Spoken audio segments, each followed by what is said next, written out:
২১তম সমাবর্তন অনুষ্ঠানে বসছেন বিজেপি নেতা তথা প্রাক্তন কেন্দ্রীয় মন্ত্রী গোবিন্দ পুরকায়স্থকে সাম্মানিক ডক্টরেট ডিগ্রি প্রদান করে আসাম বিশ্ববিদ্যালয়। শুক্রবার প্রাক্তন এই মন্ত্রীর বাড়িতে আয়োজিত এক জাঁকজমকপূর্ণ অনুষ্ঠানে সাম্মানিক ডক্টরেট ডিগ্রি প্রদান করা হয়। বরাক বিজেপির পিতামহ নামে খ্যাত প্রাক্তন এই কেন্দ্রীয় মন্ত্রীর হাতে সাম্মানিক ডিগ্রি প্রদান করেন আসাম বিশ্ববিদ্যালয়ের উপাচার্য রাজীব মোহন। তার সঙ্গে ছিলেন রাজ্যসভার সাংসদ mission Ranjan Das. Bureau report, সোনার বাংলা সংবাদ। আজ আমরা আমাদের মাননীয় গোবিন্দ পুরকায়স্থ মহাশয়কে সাম্মানিক পিএইচডি ডিগ্রি ওনার হাতে তুলে দিয়ে আমরা সম্মানিত হব। মাননীয় প্রাক্তন সাংসদ গোবিন্দ পুরকায়স্থ মহাশয়ের বর্ণনার প্রয়োজন নেই। ওনার অপরিসীম এবং অতুলনীয়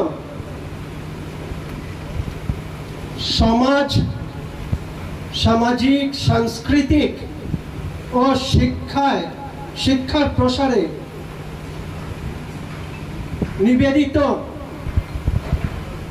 প্রাণ এবং কর্মের জন্য ওনাকে আজ আসাম বিশ্ববিদ্যালয়ের উপাচার্য মহাশয় সাম্মানিক ডক্টরেট প্রদান করবেন। আমি জানি এবং বিশ্বাস করি কোন ডক্টরেট ডিগ্রি দিয়ে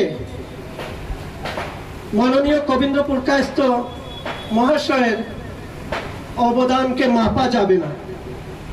তবে এই সাম্মানিক পিএইচডি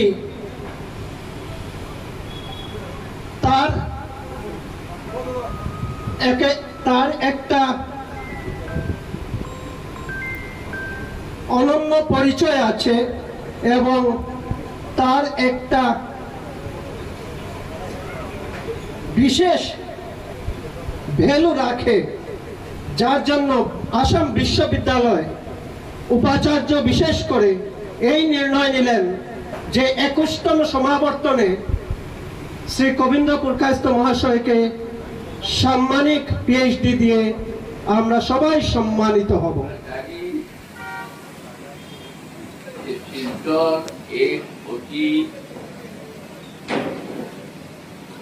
প্রান্তিক নগর হলেও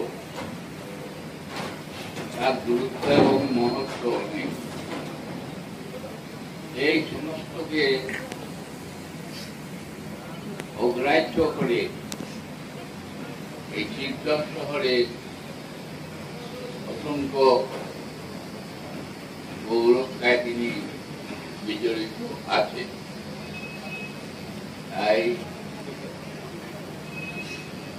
তাই অতি স্বাভাবিকভাবে এই প্রভুর চরণে তার এই প্রণামকে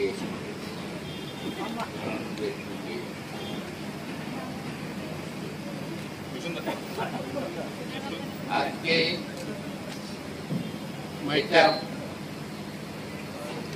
সবাইকে মনে রাখতে হবে যে যত বড়ই হোক না কেন আর নিজেকে যতই মহান মহৎ